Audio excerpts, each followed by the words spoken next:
एक बार एक छोटी सी बच्ची हाथ में मिट्टी की गुल्लक लेकर के भागती हुई एक दवाइयों की दुकान पर गई।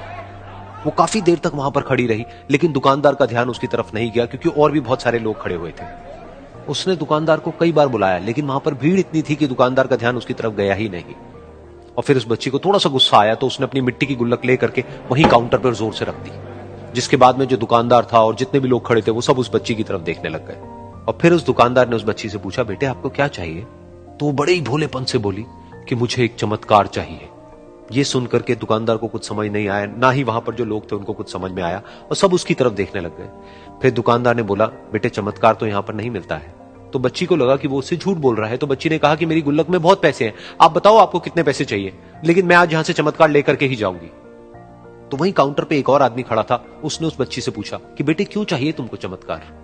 तब उस बच्ची ने अपनी कहानी बताई कि अभी कुछ दिन पहले मेरे भाई के सर में बहुत तेज दर्द हुआ, तो मेरे पापा मम्मी उसको हॉस्पिटल ले गए। उसके बाद कई दिन तक मेरा भाई घर नहीं आया। तो मैंने कई बार अपने पापा से पूछा, लेकिन उन्होंने मुझे कुछ नहीं बताया। उन्होंने बार बार यही कहा कि वो आ जाएगा, वो कल आ जाएगा, वो कल आ जाएगा, लेकिन वो आ ही नहीं रहा था। तो मैंने देखा कि मम्मी रो रही है।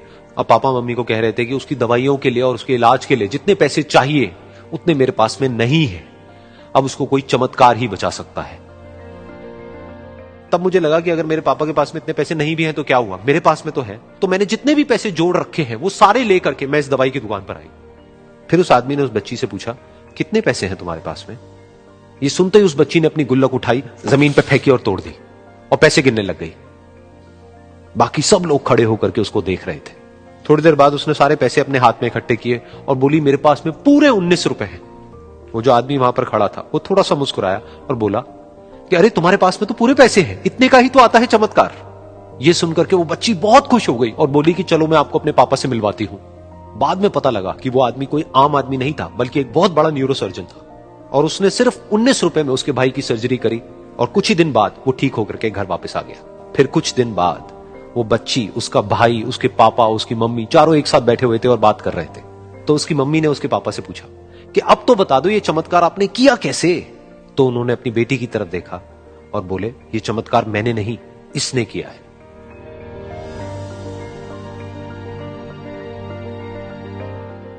तो यहां पर एक बहुत बड़ी बात है जो हम उस छोटी सी बच्ची से सीख सकते हैं कि जिंदगी में कभी कभी ऐसा होता है कि हमको कोई रास्ता नजर नहीं आ रहा होता है और हम लोग हिम्मत हार जाते हैं। तब हमारे अंदर एक बच्चा होता है जो कोशिश करने से कभी भी पीछे नहीं हटता है। वो हार मानने को तैयार नहीं होता है क्योंकि उसको ना शब्द समझ नहीं आता है। वो बच्चा जिसके लिए कुछ भी नामुमकिन नहीं है, क्योंकि वो हर हाल में कोशिश करता ही रहता है।